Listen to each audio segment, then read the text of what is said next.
When you hear about variants, variants of concern, variants of interest, mutations, double or triple mutations, what does that mean? And what action does the public need to take to protect themselves? Hello and welcome to Science in 5. I'm Vismita Gupta-Smith. Giving us an update on variants today is Dr. Maria Van Kerkhove. Maria, give us an update on the variants that are circulating right now. Thanks for having me back.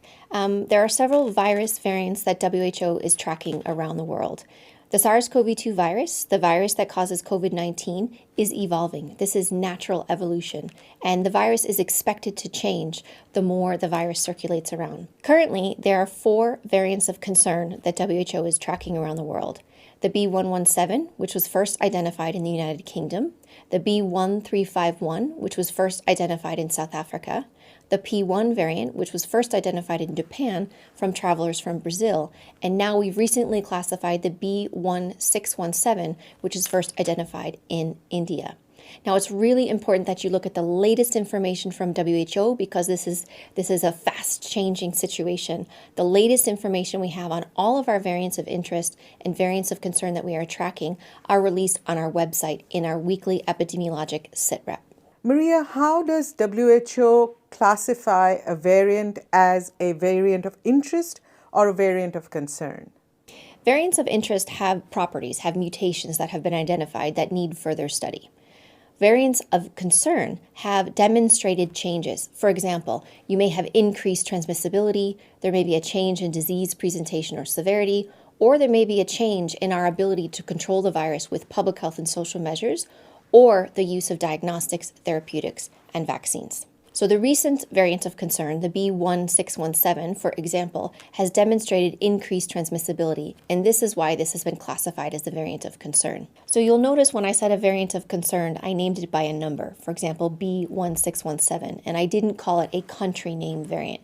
It's really important that we don't do that. We don't say country X variant because that really adds a stigma associated with these variants.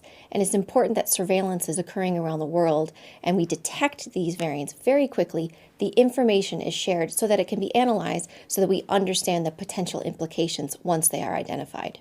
What does this mean for the public?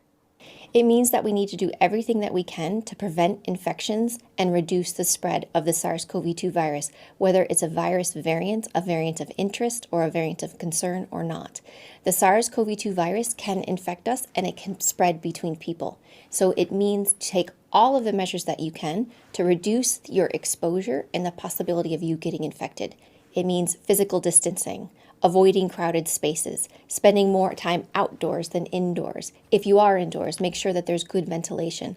It's about having clean hands and wearing a mask properly over your nose and your mouth, practicing respiratory etiquette, being well informed, and no matter what you do, know what your risk is and take steps to lower your risk. And lastly, when it's your turn, get vaccinated. There are many studies underway studying the properties of each of these variants of concern in terms of transmissibility, severity, and impact on diagnostics, therapeutics, and vaccines. So far, from the information that we have, from the studies that are underway and the results that are available, the public health and social measures, the diagnostics, therapeutics, and vaccines do work against these virus variants. We are learning every day, and as soon as we have more information, we will share this with you. Thank you, Maria. That was Dr. Maria Van Kerkhove giving us an update on virus variants. Until next time then, stay safe, stay healthy, and stick with science.